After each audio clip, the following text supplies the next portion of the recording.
आराधना पाठ का पहला छंद। मैं देव नित अरहंत चाहू, सिद्ध का सुमिरन करम।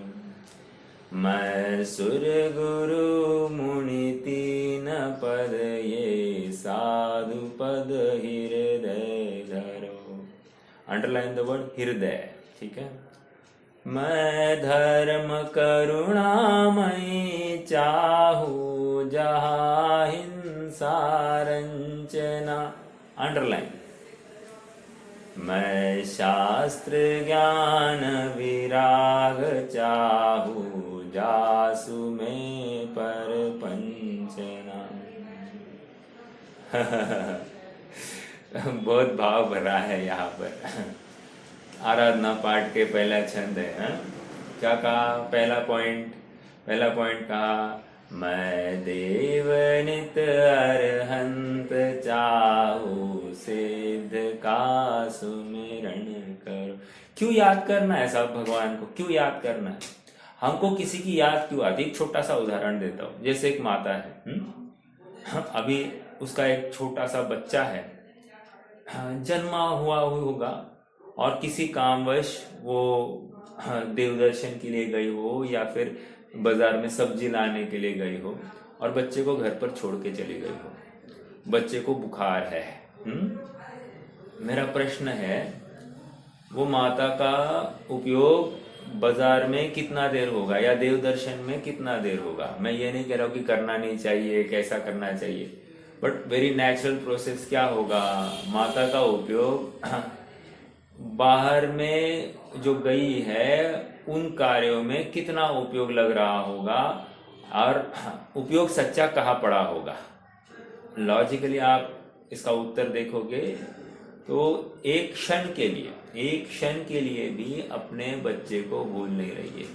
सब्जी खरीद रही है, पैसा दे रही है, देवा लेवा हो रहा है, सब कुछ हो रहा है, सब समझ से कर रही है, लेकिन बच्चा ज्ञान से उतर नहीं रहा है। राइट? हो रहा है कि नहीं ऐसा?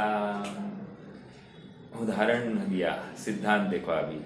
मैं देव नित अरहंत चाहू, सिद्ध का सुमिरन करो।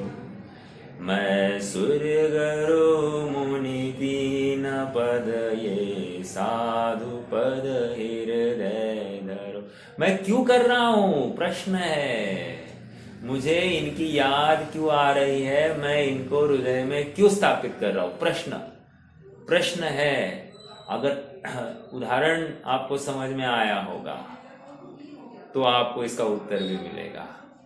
जिस प्रकार माँ का उपयोग निरंतर अपने बच्चे में है, वो ममत्व एकत्व का परिणाम है। उसके बिना वो कुछ भी उसको सुहा नहीं रहा है। उसी प्रकार एक सुखार्थी को अपने इष्ट जनों में, जिन्होंने शाश्वत सुख की प्राप्ति की है, कर रहे हैं, उस मार्ग पर चल रहे हैं, उनका ही निरंतर चिंतन मनन घोलन होता है। समझ में आ रहा है क्या? होना ही चाहिए। अब मेरा प्रश्न है सबसे कि हमको ऐसा चिंतन मनन घोलन या ऐसी भावना, उनके जैसे उसी मार्ग पर चलने की भावना हमको हो रही है क्या? जैसे एक एग्जाम्पल दूं, बीच में ना एक बहुत बड़ा ऐसा एक चल ही गया था कि मतलब गांव साइड, देहात साइड में ना थोड़ा सा ऐसा चलता है कि एक फैमिली मान लो दुबई घूमकर आ गई, तो दूसरी फैमिली को भी दुबई घूमकर आना है। समझना है इस बात को। तीसरी फैमिली को भी अभी दुबई घूमकर आना है, चौथी को भी घूमकर आना है। ऐसे करते हुए पूरा गांव दुबई घूमकर आता है। आप पकड़ रहे हैं क्या मेरी बात को? ऐसा क्यों हो रहा है? बस कुतूहल और रुचिवश। वहां तो कुतूहल और रुचि है कि वो गए, अब अपन भी जा सकते हैं, अपने को भी जाना ही चाहिए। देखो वहां तो वो गए और अपने को जाना चाहिए, ऐसा भाव अपने को, ये मोक्ष गए, ये सुखी हुए, अपने को भी सुखी होना चाहिए, ऐसा होता है क्या? ऐसा भाव आता है क्या हृदय में? नहीं आ रहा है तो समझना कि तैयारी नहीं चल रही है। जो कोई ऊपरी ऊपरी चल रहा है वो ऊपरी सुपरी कुछ भी काम का नहीं है। क्यों? क्योंकि हमको याद ही नहीं आ रहा है। और ये आराधना पाठ करे, ये आराधना करने योग्य है, ऐसी आराधना होती है। आराधक जीव को ऐसे स्मरण हुए बिना रहता ही नहीं है। देखो आगे, मैं धर्म करुणामयी चाहूं जहां हिंसा रंजना, अंडरलाइन, जहां हिंसा रंजना। मेरा प्रश्न है, हम हिंसा से कितना बचने का यत्न करते हैं डे टू डे लाइफ में?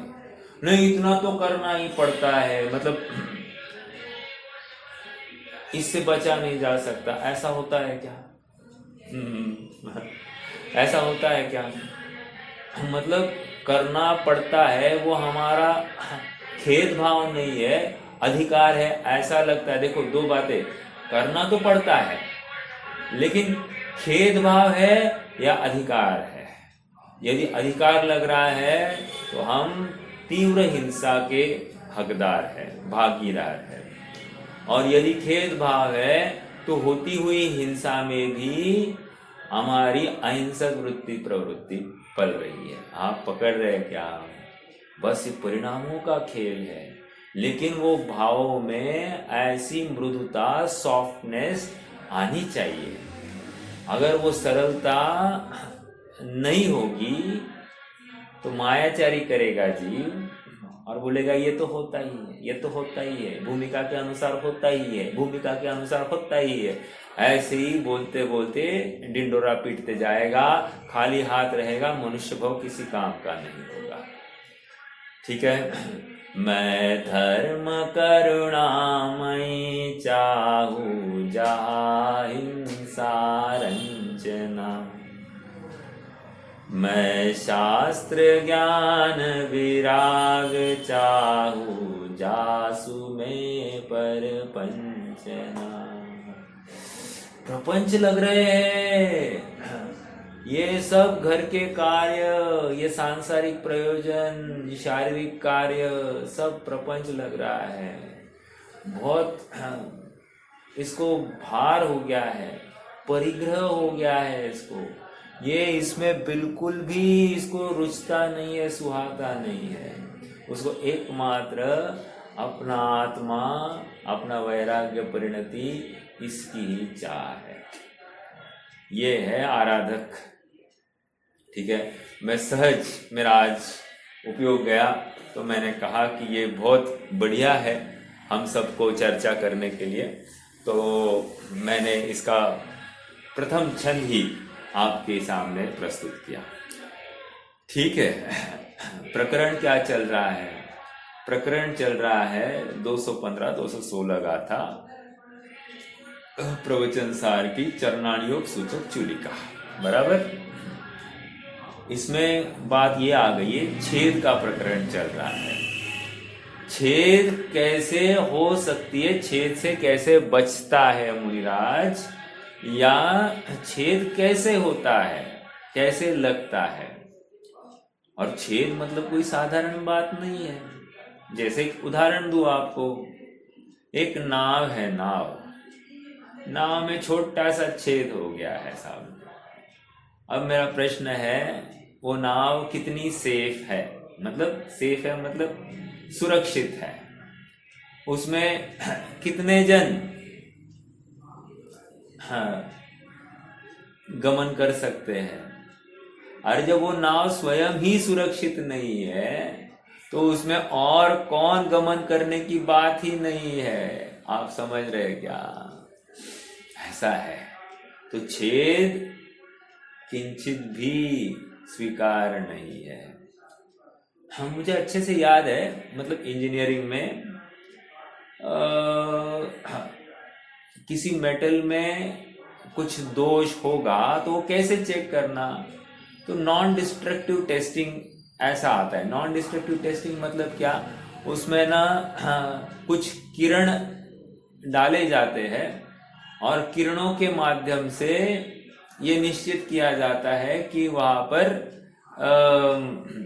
कुछ फ्रैक्चर है, क्रैक है, ऐसा कुछ होगा मेटल में, तो वो ख्याल में आता है। ये क्यों बता रहा हूं मैं? नाव भी जो बनती है ना, वो लकड़ी की नहीं बनती है अभी, वो पूरी पत्रे की बनती है, लोहे की बनेगी वो। हाँ, तो उसमें कोई छेद नहीं होना चाहिए, वेल्डिंग भी प्रॉपर होना चाहिए। इसके लिए वो नॉन डिस्ट्रक्टिव टेस्टिंग करके ही उसका एक्चुअल में प्रयोग किया जाता है। मुझे क्या समझाना है? समझाना यह है कि थोड़े से छेद की गुंजाइश भी स्वीकार नहीं है, तो छेद की गुंजाइश कैसे? भाई छेद होना कैसे स्वीकार होगा? क्या कहा? छेद की गुंजाइश ही स्वीकार नहीं है तो छेद कैसे स्वीकार होगा? समझ में आ रहा है क्या? बिल्कुल भी स्वीकार नहीं है। जो मुनिराज के जीवन में चल नहीं सकता तो वो गृहस्थ के जीवन में भी नहीं चलता। ये सीधी सी बात है। क्या कहा? जो मुनिराज के जीवन में नहीं चल सकता वो गृहस्थ के जीवन में भी एक देश अपेक्षा नहीं चलेगा। अर्थात हम भी हिंसा नहीं कर सकते, अर्थात हमारे भी चारित्र में छेद स्वीकार नहीं है। ओ, इन बातों की मुझे खबर ही नहीं थी। अच्छा हुआ प्रवचन सार को पढ़ा और मेरी बुद्धि ठिकाने पर आ गई। मैं प्राप्त पर्याय में ही तन्मय था। समझ में आ रहा है क्या? और ऐसा तन्मय कि इस पर्याय को ही मैं अपने को आत्मा मान बैठा। पर्याय मतलब असमान जाति द्रव्य पर्याय को ही आत्मा मान बैठा और इसी में ऐसा रमा रहा, ऐसा उलझा रहा कि मुझे कोई सुध, कोई बुध नहीं रही। हो जागो चेतन। सततम अनुभवामो अनंत चैतन्य चिन्हम। किसको अनुभव हो रहा है? सततम अनुभवामो अनंत चैतन्य चिन्हम। और अंत में क्षण में क्या कहा है मालूम है? होमवर्क आपको पढ़ना है ये क्षण। आत्मख्याति कलश का है। क्या कहा? सततम अनुभवामो अनंत चैतन्य चिन्हम। सतत अनुभव में आता है क्या? अनंत चैतन्य चिन्ह। ये अनंत अनंत चैतन्य चिन्ह निरंतर अनुभव में आ रहा है। और लास्ट में क्या कहा? न खलु यस्मात् अन्यथा साध्य सिद्धि। ओ, ऐसा आपको निरंतर अनुभव में नहीं आया। क्या नहीं आया? चैतन्य चिन्ह। तो आपको साध्य की सिद्धि नहीं होगी, नहीं होगी, नहीं होगी। बस खत्म। आप पकड़ रहे हैं क्या? गंभीरता पकड़ रहे हैं क्या? हमारा जीवन कैसे चल रहा है और हमको कैसे बिताना चाहिए? दो बातें बताई जा रही है। एक तो आज हमारी लाइफस्टाइल और एक आदर्श lifestyle. This is my lifestyle. मेरी लाइफस्टाइल कैसी होनी चाहिए इसकी चर्चा चल रही है। अब मैं कंपेयर करूं ना कि मेरी लाइफस्टाइल के आज ऐसी है और ऐसी होनी चाहिए, तो एटलीस्ट इतना तो स्वीकार है क्या कि मुझे ये लाइफस्टाइल छोड़नी है, ये मेरे लिए घातक है, ये छेद है, मुझे संसार में डुबोने वाली है और ये लाइफस्टाइल मुझे थोड़ा सा संभाले रखेगी, मुझे डूबने नहीं देगी। समझ में आ रहा है क्या आपको? ये लाइफस्टाइल अकार्यकारी नहीं है। अक्सर लोग कहते हैं नहीं नहीं मैं आत्मा हूं, बस खत्म, इसके आगे चलना ही नहीं है, उनको दूसरा कोई दिखता ही नहीं। अरे हाँ शाबाश, मैं आत्मा हूं, लेकिन आत्मा को कभी ध्याते ही नहीं हो। मैं आत्माओं कहते तो हो लेकिन ध्याते कभी नहीं हो, तो हम क्या समझे साहब, हम क्या समझे? आत्मा ऐसे मिलता है, अगर सुखरूप है तो करो ना अनुभव, नहीं ना कर पा रहे तो फिर तुम्हारी लाइफस्टाइल गलत है, तुम प्रमाद में, विषयों में, भोगों में क्यों रम रहे हो? हाँ, मैंने ऐसे लोगों को देखा है जो आत्मा आत्मा करते हैं और 5 स्टार में, पार्टीज में, फंक्शंस में सहभाग लेते हैं, लाखों रुपया बर्बाद कर देते हैं और आत्मा आत्मा की चर्चा करते हैं। चलेगा ऐसा? ऐसा चलेगा? ऐसा प्रमादमय जीवन, ऐसी हिंसा की प्रवृत्ति 5 स्टार में जब कदम रखना ही विचार करने योग्य है, तो वहां पर जाकर कुछ खाना, वहां पर समय बिताना कितना जैनी के लिए योग्य होगा, विचार करना। कहीं कहीं तो आजकल डेस्टिनेशन वेडिंग्स आदि की भी चर्चा चलती है। अब मेरा प्रश्न है कि डेस्टिनेशन, जिस डेस्टिनेशन पर आप जा रहे हो, मान लो महाबलेश्वर जा रहे हो, अब मालूम है महाबलेश्वर, मैं एक बार गया हूँ, हाँ, तो रास्ते में दोनों तरफ, रास्ते के दोनों तरफ, मान लो अभी मैं पुणे से महाबलेश्वर जा रहा हूँ, 125 किलोमीटर का फासला होगा, 100-125 किलोमीटर जो कुछ होगा, तो मान लो 100-125 किलोमीटर लगभग रास्ते के दोनों तरफ नॉनवेज होटल्स ही चल रहे हैं। नॉनवेज होटल्स ही, 90% नॉनवेज होटल्स होंगे, 90% नॉनवेज होटल्स चल रहे हैं।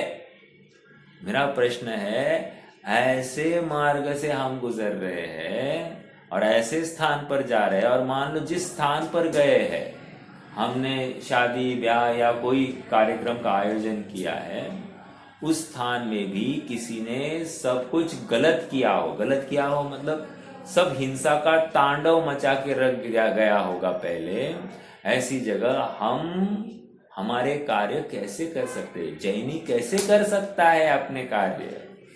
विचारणीय बिंदु है। बहुत गंभीरता से विचार करना, मैं क्या कर रहा हूँ। प्राप्त अनुकूलता में मेरा पापाचरण परमोच्च सीमा पर है, और इस परमोच्च सीमा पर बैठकर मैं इतने पाप में आसक्त हूँ, आकंठ डूबा हूँ, और मैं अपेक्षा रख रहा हूँ कि मैं मुक्त हो जाऊं, मेरा परिनिर्वाण हो जाए, अर्थात मैं शाश्वत सुख की अभिलाषा रखता हूं, और मैं ऐसे प्रमाद में प्रवृत्ति कर रहा हूं। आप विचार करना। हाँ बोला ना सर, हाँ बोला।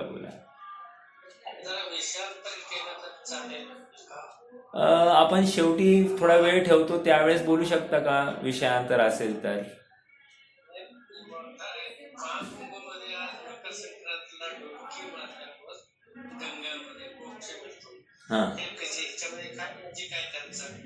अहो ते अन्यमती आहे, आपण त्यांचं ऐकायला आपल्याकडे वेळ तरी आहे का सर? हा, आणि या छोट्या छोट्या गोष्टी आहे, अरे तिथंच सगळे मुततात। आता मैं क्या बोलूं, वहां पर सब पेशाब करते हैं, वही पानी पीकर वो कुल्ला भी करते हैं, वही पानी आपने पूरे बदन पर लेते हैं। मैं आपको पूछता हूँ, आपका विवेक क्या कहता है? जिस पानी में किसी ने पेशाब की है, उसी पानी पर आप डुबकी लगाओगे क्या? नहीं लगाएंगे।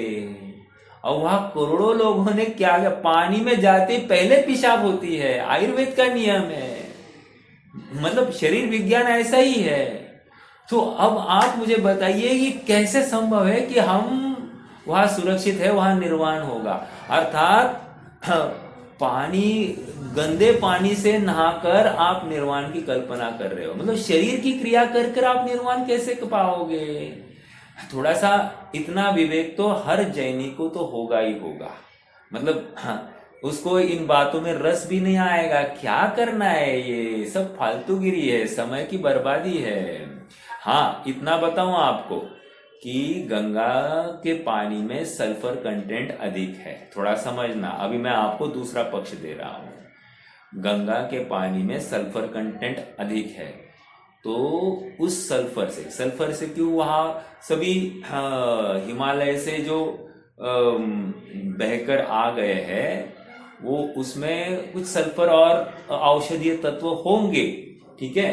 तो उसकी वजह से वो पानी का स्पर्श होते ही आपकी चर्म रोग ठीक होता है, ऐसा कहा जाता है। अब मुझे होता भी होगा, विरोध मेरा भी नहीं है इसमें, परंतु इससे निर्वाण होता है, इस बात में तो कोई दम होना नहीं चाहिए, ठीक है।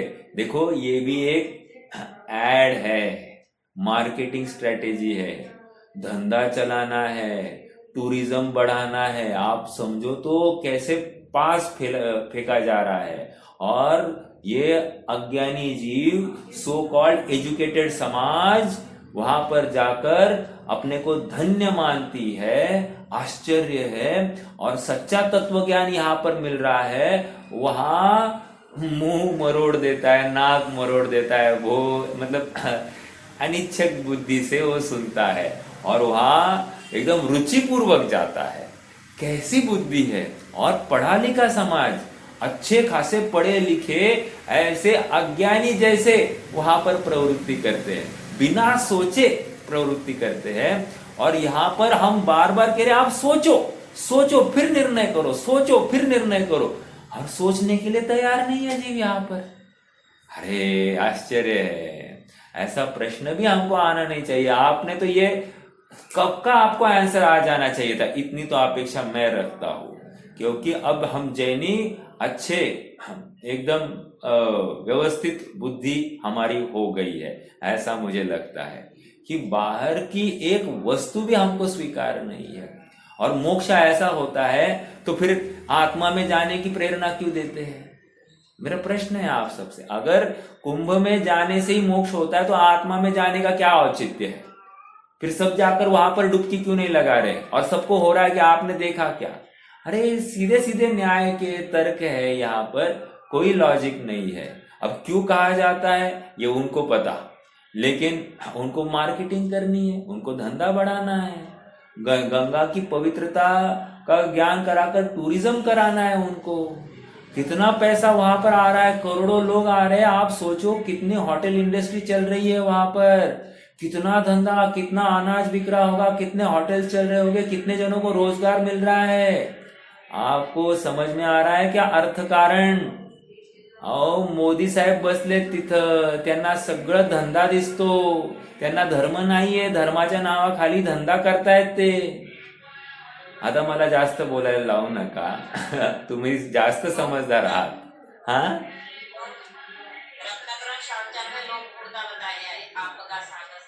हाँ आया है ना, देखो अभी ये तो आया, ये मुझे, मैं ज्ञान से ओझल हो गया था, बट आपका सागर स्नान वहां पर 20वां कितना, कौन सा श्लोक है वो? 22 का, राइट, मैं 20-22 बोल ही रहा था। तो 22 नंबर का श्लोक है सर, तुम्ही वाचून घ्या, होमवर्क तुमच्यासाठी। रत्नकरण श्रावकाचार का 22वां श्लोक आपको पढ़ना है शांति से। और इसको लोक मूर्ता कहा है। लोक मूर्ता मतलब लोक का पागलपन, और लोक का पागलपन होने से क्या हो गया? सम्यक तो 3 काल में नहीं होगा। हाँ, लोग कर रहे इसलिए अपने को होता होगा क्या? ये प्रश्न ही नहीं आना चाहिए, नहीं आता जैनी को ऐसा प्रश्न। बहुत गंभीरता से विचार करना, शांति से चिंतन करना, मनन करना। और मुझे लगता है आपका जो परिकर है ना, वो सब नॉन जैन होगा, इसलिए आपको ये सब ऐसी कल्पनाएं आती है। तो अपने को नॉन जैन परिकर से तो पहले दूर होना है, क्योंकि वो हमारा उपयोग, हमारी बुद्धि को डाइवर्ट करेंगे और हमको अनाप शनाप अन्य कार्यों में लगाएंगे, और हमारा मूल तत्व ज्ञान उससे हम वंचित रहेंगे। बहुत कम समय रहा है सर, अपना समय, बहुमूल्य समय इन फालतू चीजों में मत लगाइए। निरंतर शास्त्र अभ्यास, तत्व चिंतन करो। देखो यही तो कर रहे हैं, नहीं तो छेद हो रहा है। छेद हो रहा है मतलब समझ रहे क्या कितना बड़ा पाप हो रहा है? ये मुनि को इतना छोटा सा पाप भी बहुत बड़ा पाप कहा है, और हमारा इतना बड़ा पाप हो रहा है तो हमको उसकी फिक्र भी नहीं है। आश्चर्य है, आश्चर्य है। विचार करना, विचार करना। चलिए, हाँ, क्या चल रही है 215 नंबर की गाथा पढ़नी है हमको। देखो क्या कह रहे हैं। भत्ते वा खमणे वा अवसधे वा पुणो विहारे वा अवधिं हि वाणिबद्धं नेच्छति समणं विविकधम्मि अपयत्तावाचरिया शयनासन ठाण चङ्कमादिषु समणस्य सौवकाले हिंसा सा संतवं तिमदाम। हिंसा निरंतर होती है ऐसा मत है। अंतिम मैंने वो पद का अर्थ करा। देखो हरिगीत भी पढ़ लेते। आवास में उपवास में आहार विकथा उपधि में श्रमण जन व विहार में प्रतिबंधन चाहे श्रमण। शयन आसन खड़े रहना नगन आदिक क्रिया में यदि अयत्नाचार है तो सदा हिंसा जानना। देखो देखो देखो क्या कह रहे हैं। 216 में तो क्या कहा, शयन में, आसन में, खड़े रहने में, गमन में, आदि आदि सब क्रिया में अयत्नाचार होगा तो कह रहे हैं सदा हिंसा जानना। अरे मालूम है क्या आपको, मुनिराज तो पानी में ही नहीं चलते। पानी में चले तो प्रायश्चित, पानी में चले तो प्रायश्चित। अरे प्रथमानी उठाकर तो देखो, पढ़ो तो प्रथमानी होगा, आपको सब समझ में आएगा। जब हमारे यहाँ पर कहा है पानी में चलना तक निषेध, अरे घुटने तक पानी होगा तो वे ऐसी अवस्था में विहार भी रोक देते हैं, नहीं जाते आगे। समझ में आ रहा है? हाँ, खाली एंकल तक, मतलब पैर का तलवा, और वहां पर भी उनको नीचे की जमीन स्पष्ट दिखाई दे रही हो तो चलेंगे, नहीं तो रुक जाएंगे। जल्दी नहीं है तो रुक जाएंगे। समझ में आ रहा है? पानी को स्पर्श करने की बात नहीं है। हाँ, क्योंकि जहां पर गीलापन है वहां पर जीव जबरदस्त है, जबरदस्त जीव है। मतलब और जितने ज्यादा जीव होंगे उतनी हिंसा नहीं होगी। देखो देखो और समझाओ आपको। हाँ, पानी से हम नहाते हैं ना। हाँ, मेरा प्रश्न है आप सबसे कि नहाने वाले के कितने काय जीवों की हिंसा होती होगी। मतलब हम पानी से नहा रहे, पानी कौन सा है? जलकायिक जीव है, तो जलकायिक जीव से हमने स्नान किया। मेरा प्रश्न है आप सबसे, कौन से जीवों की हिंसा होती होगी?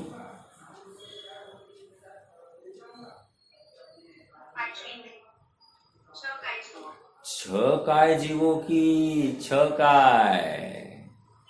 वायु कायिक भी हो गए, जल कायिक भी हो गए, पृथ्वी कायिक भी हो गए, फिर वनस्पति भी हो गई, और अग्नि काय भी इसी में आ जाता है। गर्भित समझ लो, कोई प्रॉब्लम नहीं। कैसे होता होगा? होता है। और त्रस जीव तो मरते ही मरते हैं, वातावरण बदला मर जाते हैं। छटकाए जीवों की हिंसा मान लो, कोई प्रॉब्लम नहीं है, होती है। छेद, आप पकड़ रहे हैं क्या? छेद हम धमाधम बाल्टी बाल्टी उंडेलते हैं और अपने को शुद्ध हुआ मानते हैं। अभी आपको बताओ पानी क्या है? अरे पानी में निरंतर मछलियां अपनी विष्ठा डालती है, पानी में निरंतर जीव मरते हैं। अब जहां पर शव रहते हैं, विष्ठा पड़ती है, सब पड़ता है, उसी पानी को हम छानकर शुद्ध मानकर पी रहे हैं। आप पकड़ रहे हैं क्या मेरी बात को? तो मतलब पानी पीना कोई हमारा अधिकार नहीं था, मजबूरी थी, ये समझ में आ रहा है क्या? अशक्य अनुष्ठान में वो हम कर रहे हैं, बट वो अधिकार मानकर धमाधम चल रहा है, ये अच्छा नहीं है। तो हर जगह पर विवेक, देखो मैं लॉजिकल भी बात रख रहा हूँ, मतलब साइंटिफिक भी बात रख रहा हूँ, एंड तत्वज्ञान परक भी आपको उसका भान करा रहा हूँ। तो थोड़ा सा गंभीरता से विचार कीजिए कि हम क्या कर रहे हैं, क्यों कर रहे हैं। इसलिए स्विमिंग पूल्स में जाना नॉट अलाउड, वाटर पार्क्स, हाँ, पैसा उड़ाकर आते हैं, बर्बाद करते हैं, सब करते हैं, नहीं है, वो हिंसा के स्थान है। जैनी ऐसे स्थानों पर नहीं जाता है। आप पकड़ रहे हैं मेरी बात को? गंभीरता से विचार करना। हाँ देखो क्या कह रहे हैं। अपन अमृतचंद्र स्वामी का ही पढ़ रहे थे ना, आइए थोड़ा सा नीचे पढ़ते हैं।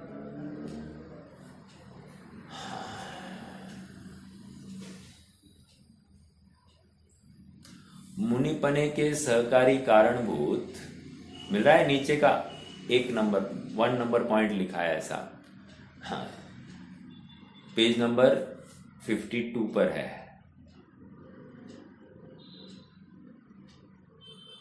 मुनिपने के सहकारी कारणभूत शरीर के निर्वाह मात्र के लिए ग्रहण किए जाने वाले आहार में, एक वेरी शब्दों के ऊपर देखो, चयन देखो, मुनिपने के सहकारी कारणभूत शरीर के निर्वाह मात्र के लिए, शरीर के निर्वाह मात्र के लिए मतलब क्या? गाड़ी में कितना पेट्रोल डालेंगे साहब? जितना जरूरी है उतना। मुझे 10 किलोमीटर जाना है तो 10 किलोमीटर जाने, चलो गाड़ी अपनी नहीं है, किसी और की है तो अपन जितना यूज करेंगे गाड़ी उतना ही पेट्रोल डालेंगे कि नहीं? कॉमन सेंस, कॉमन सेंस, बराबर है कि नहीं? अब ये शरीर अपना है क्या? नहीं, ये गाड़ी है। अभी इसमें पेट्रोल कितना डालना? जितना अपना काम है उतना। समझ में आ रहा है क्या? जितना उससे निर्वाह करवाना है उतना ही पेट्रोल डालना। ऐसा नहीं सब ज्यादा पेट्रोल डालेंगे ऑक्टेन, मतलब हाई स्पीड पेट्रोल डालेंगे तो गाड़ी तेज चलेगी। अरे ऐसा थोड़ी होता है, पेट्रोल पेट्रोल ही रहेगा, उसमें ज्यादा अभी अकल नहीं लगाएंगे कि हाई स्पीड से और जाएगी, ऐसा ये मत लगाओ, कुतर्क मत दो, बस प्रयोजन परक बात समझो कि भाई आहार लेना लेकिन शरीर के निर्वाह मात्र के लिए, और वहां पर भी खेद बुद्धि होगी। अरे अपराध, मैं तो आत्मा हूं, आत्मा कभी भोजन करता ही नहीं, आज तक एक अनाज का कण इस आत्मा में गया नहीं, और देखो ये भोजन से अपने को स्वस्थ हुआ मान रहा है। अरे रे रे रे, तो क्या है ये? मुनिपने में सहकारी कारणभूत। अभी ये मुनिपना मतलब कि अपन अपने ऊपर कैसे लगाएंगे? अपनी साधुपना। साधुपना मतलब क्या?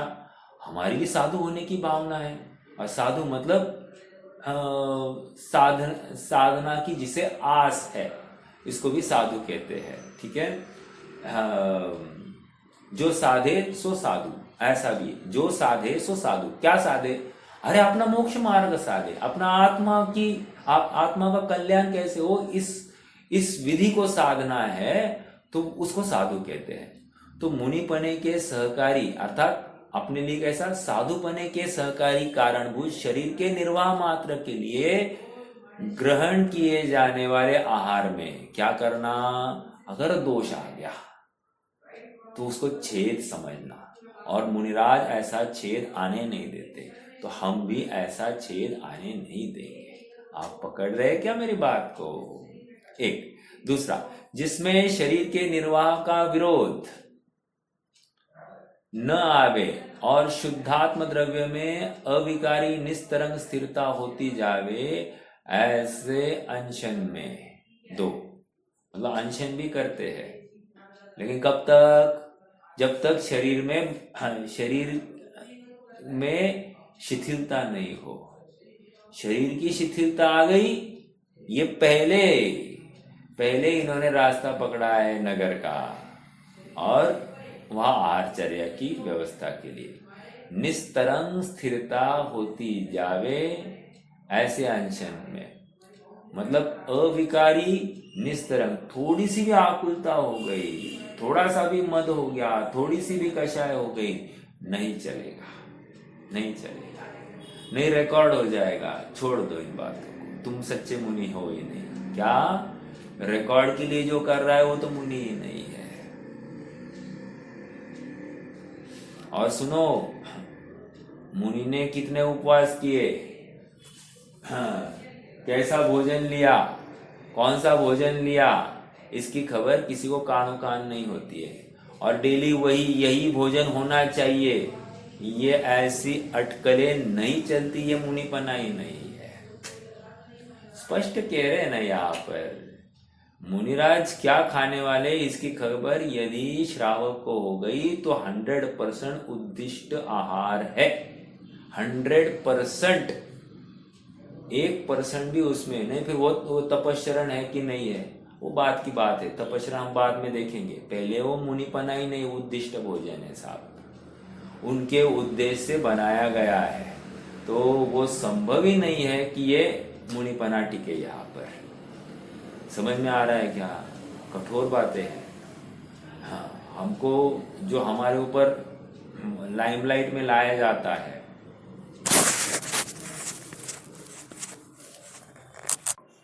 निरंग और निस्तरंग अंतरंग द्रव्य की प्रसिद्धि के लिए सेवन किया जाने वाला ऊंचे पर्वतों की गुफाओं के निवास में। अभी साधना, आत्म साधना का स्थान है, एकांत स्थान है पर्वत में, गुफाओं में। क्यों? वहां पर कोई आता जाता नहीं, डिस्टरबेंस नहीं है, एकांत है। एकांत में वहां पर आत्मा आराधना करनी है।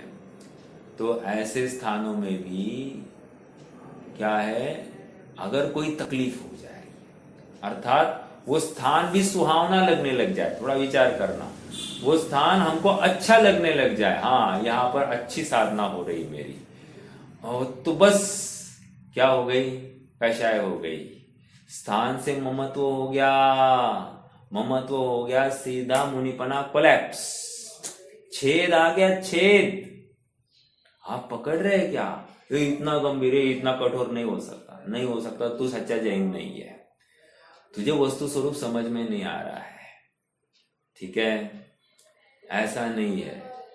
अरे मुनिराज ऐसी हस्ती है, उनके बाजू में कोई दूसरा मुनि बैठा है और उसको उस दूसरे मुनि को कोई चीर फाड़ के खा रहा है शेर, तो भी ये नाक बहुत सिकोड़ते नहीं, एक, वे डरते भी नहीं, दो, वे अपने आत्मा आराधना में, अपने आनंद में लीन है, तीन। आप पकड़ रहे हैं क्या? इमेजिन कीजिए ना थोड़ा सा ये सीन, आप थोड़ा सा गंभीरता से ये सीन अपने सामने इमेजिन कीजिए कि यहाँ पर बाजू में बैठा है दूसरा मुनिराज और उसको चीर फाड़ के खा रहे हैं। और आज ही हम कह रहे हैं कि मैं गुरु मुनि साधु का संग चाहूं, है ना, और उनको ही हृदय में मैं स्थापित करूं, ऐसा कह रहे हैं। अब ये मुनिराज दूसरे मुनिराज का संग नहीं चाहते होंगे क्या? अरे बाकी ठीक है, जगत जन का कुछ हो जाए तो इनको फर्क नहीं पड़ता है, लेकिन ये आराधक जीव है, मुनि अवस्था में स्थित जीव है, 6वें 7वें गुणस्थान में झूलने वाला जीव है, और उसको शेर चीर फाड़ के खा रहा है और ये देख रहे हैं। हाँ बोलिए मुकेश भैया। उपसर्ग के काल में हाँ, जब यम संलेखना वगैरह देते हैं, हाँ, तो वो निषेध की संज्ञा में आएगा क्या?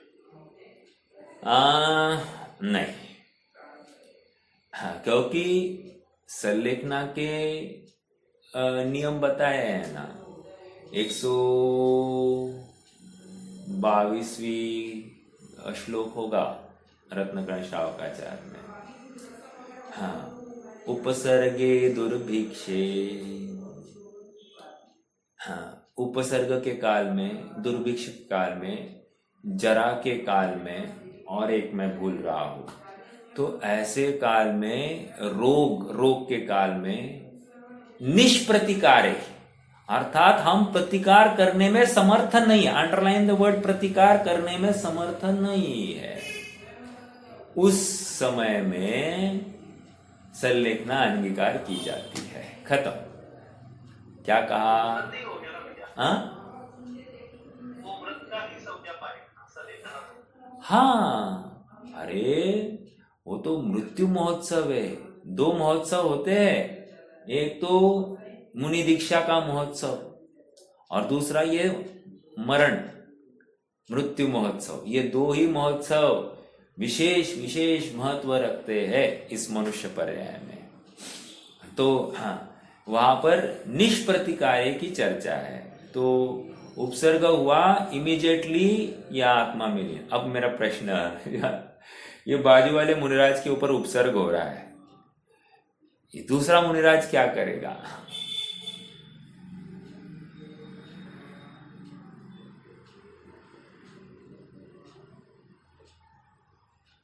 मतलब क्या करेगा इन द सेंस, संलेखना लेगा या नहीं लेगा? प्रश्न तो ये है।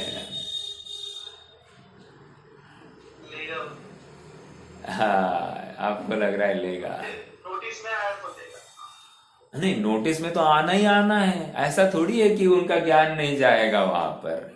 अरे अपन कह रहे हैं कि 24 घंटे में 8 घंटे शुद्धोपयोग है और 16 घंटे शुभोपयोग है। तो शुभोपयोग के काल में वो जानना होगा कि नहीं, आंखें खुलेगी कि नहीं खुलेगी। ऐसा होगा कि आंखें बंद ही करके रखेंगे, शुद्धोपयोग शुभोपयोग आंखें बंद करके ही चल रहा है। अरे ठीक है, आंखें बंद होगी तो कर्मेंद्रिय का तो विषय बनेगा कि नहीं बनेगा? अरे कुछ ना कुछ तो घ्राणेन्द्रिय का विषय बनेगा। और कुछ कुछ मुनिराज को तो ऐसा होता है, निमित्त ज्ञान होता है, निमित्त ज्ञान। किनको तो अवधि ज्ञान से कितने विशिष्ट अंतर का परिज्ञान अपने आप हो जाता है, क्या चल रहा है क्या नहीं चल रहा है। हाँ, थोड़ा उपयोग लगाना पड़ता है, बट ये भी ज्ञान हो जाता है। तो मुझे इतना ही समझाना है कि वो उपसर्ग मानेंगे नहीं यहाँ पर। हाँ, इतना करेंगे कि विशेष आत्मा आराधना के लिए सजग हो जाएंगे। समझना, क्यों? क्योंकि उनके ऊपर कुछ नहीं हुआ है, बाजू वाले के ऊपर हुआ है, एक एंटिटी के ऊपर हुआ है। अभी जैसे 700 मुनिराजों के ऊपर एक साथ हुआ था, तो वो अलग बात है। वो उनको दिखाई दे रहा है ना, कंपाउंड ही हो गया पूरा, ऐसा बाण लगा दी गई है और मांस के जो कोई बातें होगी उनको जलाकर आग तैयार की गई है। और मांस ज्यादा देर जलता है और उसकी दुर्गंध भी ज्यादा आती है और उसकी लू भी बहुत चलती है, और उसमें घी भी डाला होगा तो क्या किया होगा। मुझे क्या समझाना है, वहां तो प्रत्येक को दिखाई दे रहा है कि आपने ऊपर उपसर्ग है, बट यहां पर 2 इंडिविजुअल बैठे हैं, एक के ऊपर चल रहा है उपसर्ग, दूसरा क्या कर रहा है?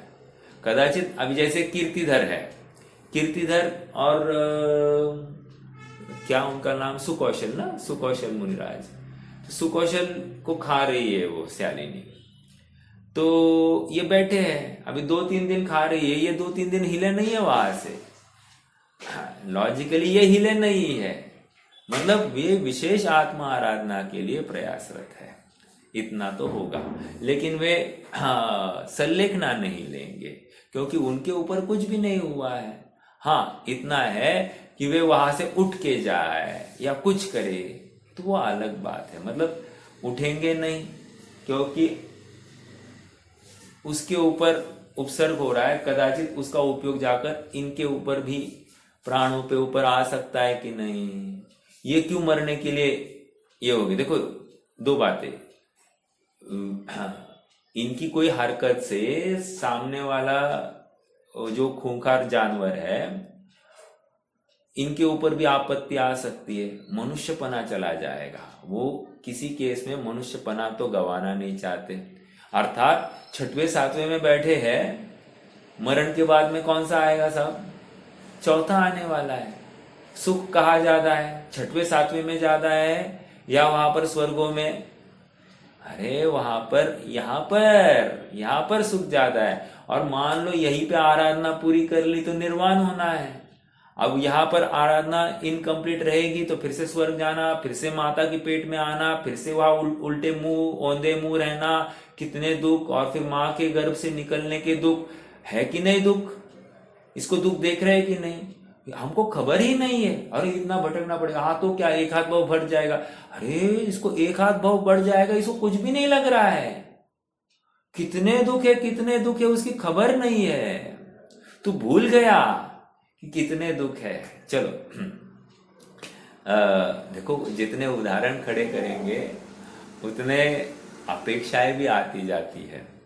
लेकिन विचार करने के लिए हमारे लिए एक थोड़ा बौद्धिक आयाम मिलता है कि हमको मतलब मुनिपना कोई साधारण बात नहीं है।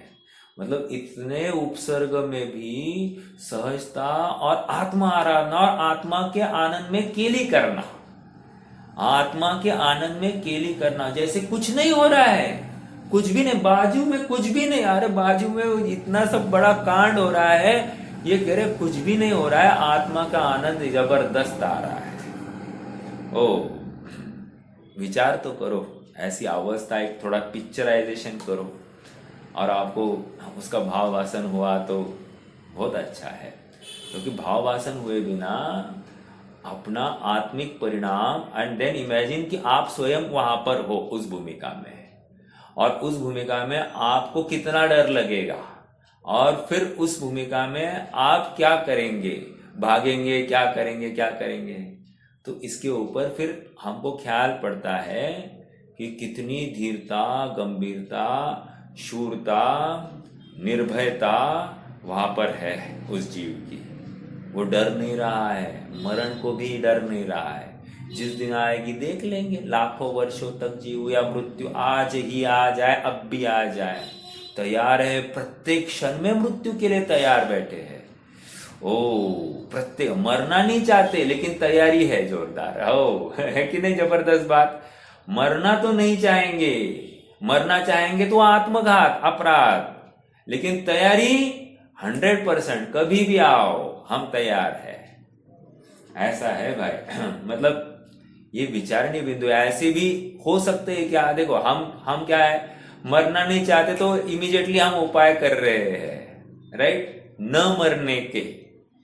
और यहां पर क्या है, मरना नहीं चाहते लेकिन तैयार है मरने के लिए। ये है सच्ची शूरता। ऐसी धीरता, गंभीरता आनी चाहिए। ये है जीवन। हमने ऐसा कोई उपाय किया जिसमें हमारा मरण होता जान रहे हैं, और हमने उपाय कर दिया, तो उसका खेद भी होना चाहिए कि कितनी गलत बात है, अपनी कितनी मतलब पुरुषार्थ की कमी है। हम कब ऐसी अवस्था को प्राप्त होंगे कि हम, अगर ऐसी मरण योग्य अवस्था आ गई तो अत्यंत पुरुषार्थ से आत्मा आराधना में लीन होते हुए उसको अंगीकार कर लेंगे। ऐसा भी एक पुरुषार्थ का अवसर, क्षण अपने जीवन में आए और हम यथा योग्य पुरुषार्थ करें जिनवानी के अनुसार, बहुत पौरुष की बात है। और अहोभाव, मोक्ष मार्ग में चलने के लिए ऐसा अहोभाव और क्या है, राइट? देखो, कहा बात थी, निरंग और निस्तरंग अंतरंग द्रव्य की प्रसिद्धि के लिए सेवन किया जाने वाले ऊंचे पर्वतों की गुफाओं में निवास में, मतलब स्थान में भी छेद नहीं चलेगा। छेद मतलब कि उस स्थान से रुचि, यहाँ पर ही आत्मा, यहाँ पर इसमें मुड़ूंगा, ऐसे करूंगा, ऐसे बैठूंगा, इसी दिशा में बैठूंगा, हाँ, और कोई नहीं आना, ये ऐसे नाटक नहीं चलते हैं, ठीक है? तो सब क्या है, छेद का कारण बनेंगे। चौथा पॉइंट, शरीर के निर्वाह के कारणभूत आहार के लिए जाने वाले विहार में कोई दोष नहीं आना चाहिए। कोई दोष नहीं आना चाहिए मतलब विहार में दोष आ सकता है क्या? आपको क्या लगता है? विहार में और दोष आया तो कैसे आता होगा?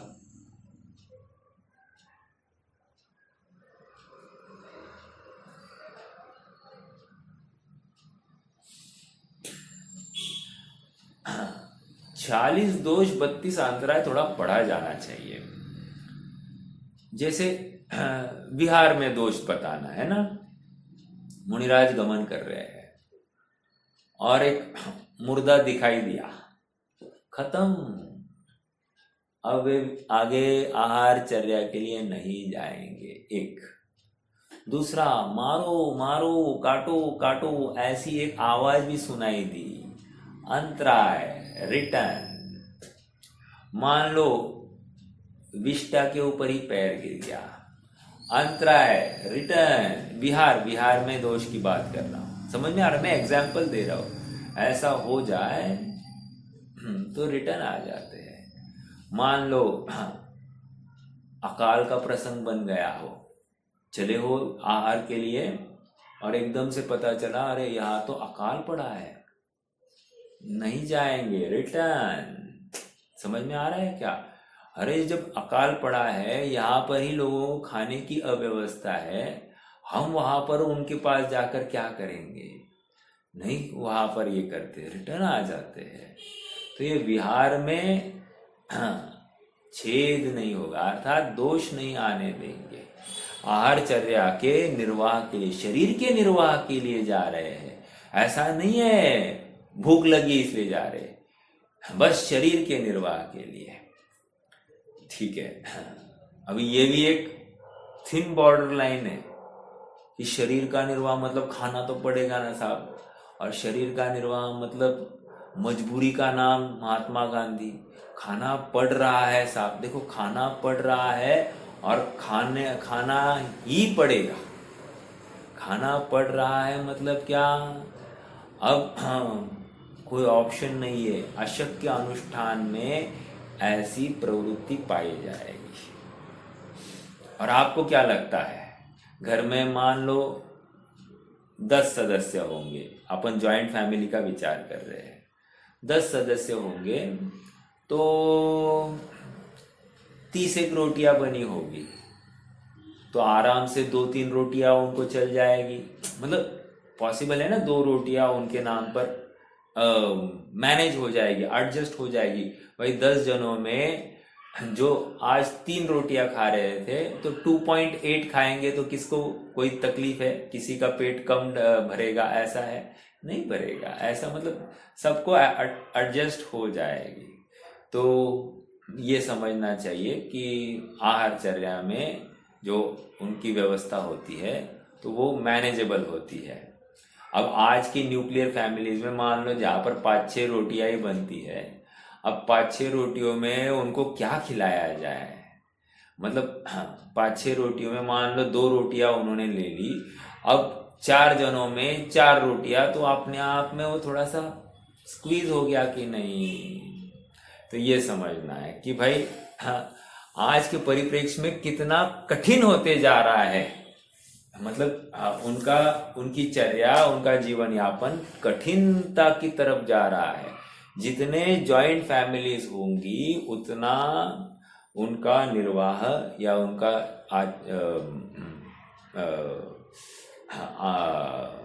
ये चर्या पॉसिबल ज्यादा दिखाई देती है, राइट? देखो समय तो होते जा रहा है। देखो क्या है 5वां पॉइंट, श्रामण्य पर्याय का सहकारी कारण होने से जिसका निषेध नहीं है, ऐसे देह मात्र परिग्रह में क्या है, क्या कह रहे हैं? गात्र मात्र परिग्रह नियम सार में आया है। गात्र मात्र परिग्रह मतलब अब मुनिराज इस देह को भी परिग्रह के रूप में देख रहे हैं। अब मेरा प्रश्न है, जिसको परिग्रह दिखाई दे रहा है, एक्स्ट्रा दिखाई दे रहा है, यूजलेस दिखाई दे रहा है, देखो परिग्रह मतलब क्या? अनावश्यक चीज, इसकी आवश्यकता नहीं है, हमने उसका संबल किया है, इकट्ठा किया है, उसको कह रहे परिग्रह। समझ में आया? अब मुनिराज की ऐसी माइंडसेट हो गई है कि दिन रात आत्म आराधना, दिन रात आत्मचिंतन, सततम अनुभवामो अनंत चैतन्य चिन्हम, अनंत चैतन्य के चिन्ह का ही अनुभवन करना है। करते हैं। अब बारंबार उसी चीज का चिंतन मनन चल रहा है तो उनको वही चीज अनुभव में भी आने वाली है। जिसका चिंतन करते हैं उसी का अनुभवन होता है। हाँ, आज मैं किसी से बात कर रहा था, वो कह रहे थे कि नींद नहीं हो रही है मेरी पूरी। क्यों साहब? कह रहे कि दिन भर जो काम करता हूँ ना, उसी का घोलन मनन चिंतन चलता है नींद में। तो ऐसा जब उठता हूँ तो नींद पूरी नहीं हुई ऐसा लग रहा है। निष्कर्ष क्या है? निष्कर्ष इतना ही है कि जो दिन भर चिंतन में आया है वही अनुभव में आ रहा है। अनुभव में आ रहा है मतलब क्या? अब वो कार्य अभी वर्तमान में नहीं कर रहा है, जीव तो सो रहा है, तो भी उसी के बारे में फिर से अनुभवन भी हो रहा है। तो मुझे क्या समझाना है? ये तो लौकिक उदाहरण दिया मैंने। मुनिराज दिन भर आत्मा का चिंतन कर रहे हैं तो उनको अनुभव में क्या आएगा? आत्मा ही आएगा। समझ में आ रहा है क्या? अब हमको भी क्या करना, ये उदाहरण सुनकर कि हमको भी दिन भर आत्मा का चिंतन करना, तो क्या होगा? आत्मा अनुभव में आएगा। अगर हम आत्मा का चिंतन नहीं कर रहे तो छेद हो गया। इस गृहस्थपने में छेद कर रहे, अर्थात हिंसा हो गई, पाप हो गया। राइट? समझ में आ रहा है क्या? और मुनिराज ऐसा छेद होने नहीं देते। समय तो हो गया है, अपन रुक जाएंगे। 5 पॉइंट हो गए। 6वें पॉइंट से कल अपन आगे बढ़ेंगे। ठीक है? कोई प्रश्न है तो रख सकते हैं, नहीं तो जी स्तुति।